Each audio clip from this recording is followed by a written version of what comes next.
Well, since I come from the Northeast, I come from Assam, and a lot of people, a lot of my friends often ask me, what is happening in Manipur? Why is this happening? What is this conflict all about? Why are these two groups in a daggers drawn situation?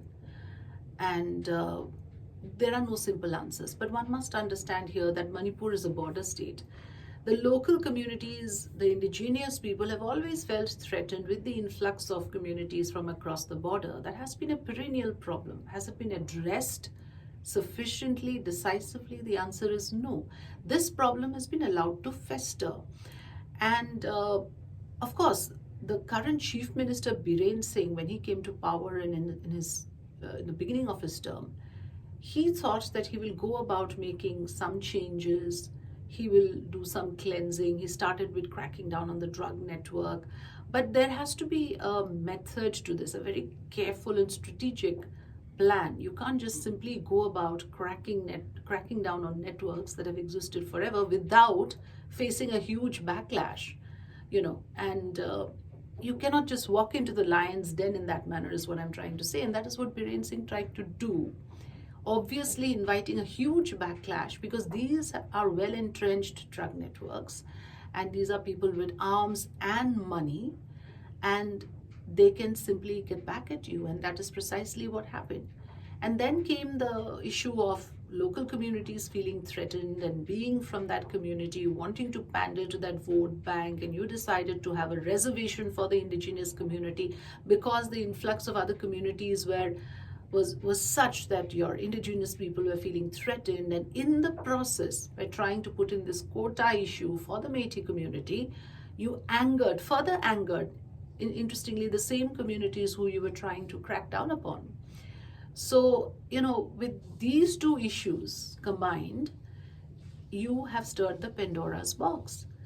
And obviously, things took a very ugly turn, and Bedlam broke loose on the 3rd of May 2023, when student protest was cracked down upon, and that is when the confrontation began. This whole vicious cycle of attacks and counterattacks. The communities then took over, and the chief minister, in a way, was rendered powerless, because the communities there, the tribal communities particularly, are not like any other set of people. They are extremely proud of their identities, and they are fiercely guarding of their communities.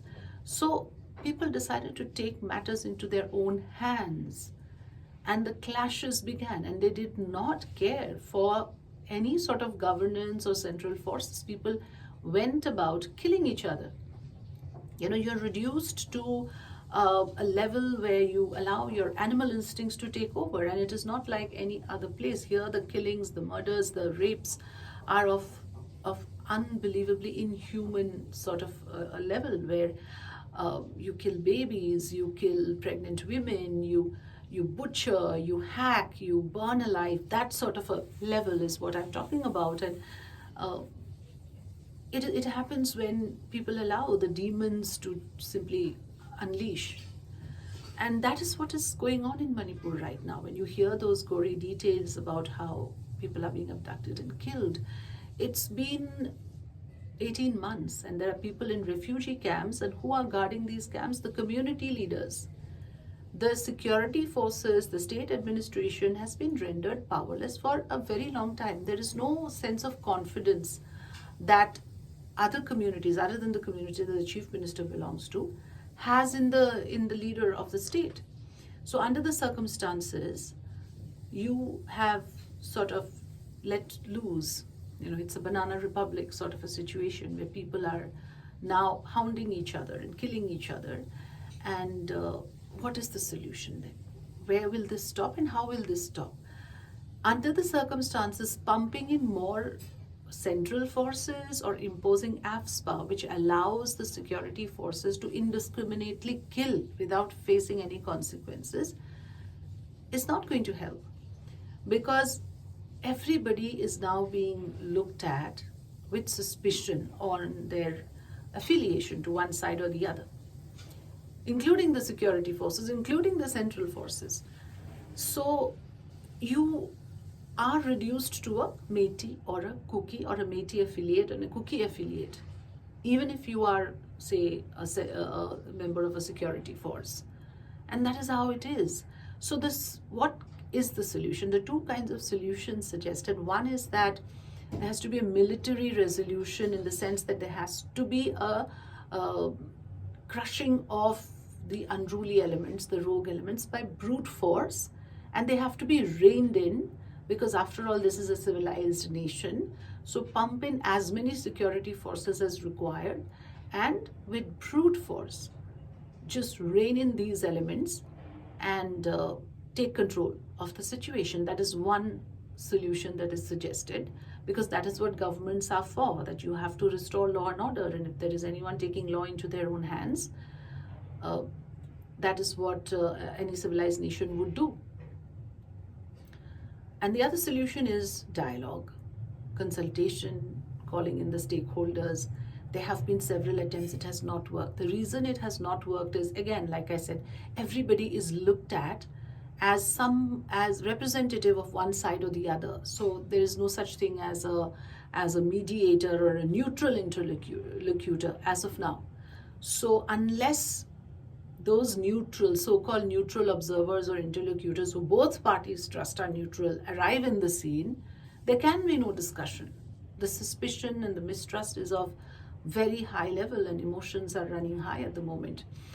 So, I mean, can there be a situation where the Métis will appoint interlocutors from the other community, and the Cookies will appoint interlocutors from the Métis community, and then they sit and discuss? Because as of now, the meetings that are being called, for example, the recent one that the Chief Minister called a meeting of all the MLAs, and less than half of them showed up.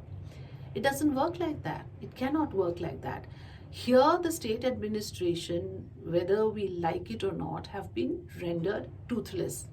They do not have the sort of command over the state anymore. They've lost that. That ship has sailed. So now to keep drawing from that authority is a futile exercise, because nobody has the faith or the confidence in that man anymore, because of the reasons I explained. So when that is the scenario, how would you be at the beck and call of a person who you do not believe to be a fair leader in that sense? So, and under the circumstances, if the government of India does not take immediate steps to start the mediation process, to have interlocutors, to speak to all stakeholders, and have a series of them. Right now, what is happening is you turn your heads towards Manipur for a little bit and then you forget. Again, you focus a little bit and then you forget. There has to be a sustained process where this has to be a priority, and Manipur needs that undivided attention to solve the issue once and for all, and not like take it or leave it sort of, an approach. And I think solutions are always there. There have been conflicts before which have been resolved. After all, what is this conflict all about? Well, it's a territorial war. It's a territorial war. It's a civil war. And it's a tussle for land, for jobs, for reservations. It's the same old story, and it is not something that governments have not resolved before. What do the communities want? Well, one side would say, crush them with brute force. The other side says, draw up the fences. The Kuki and Métis divide is now way too pronounced and entrenched to even think of them living together like they did before. So the solution is to draw up the fences and have them live like peaceful neighbors. So within Manipur, there will be these two autonomous sort of areas, the Métis area and the Kuki area. It's already like that, by the way. Everything is completely segregated, and that has to be institutionalized so that these two communities can live like peaceful neighbors, and there cannot be the sort of intermingling as was happening earlier. But having said that, the illegal migration issue has to be addressed. The borders have to be sealed. It's the central government's responsibility. You cannot keep blaming the communities for getting into this confrontation when you are not addressing the issue that has led to this confrontation. Drug networks have to be cracked down upon, because drug money is pumping in the sort of resources which these militant groups require to survive. So that is where they're getting their oxygen from. You need to cut that oxygen supply. And that cracking down of the drug network has to be done expeditiously, but with lot of planning and strategizing, not in a manner that will immediately draw a huge backlash and lead to this kind of a catastrophe.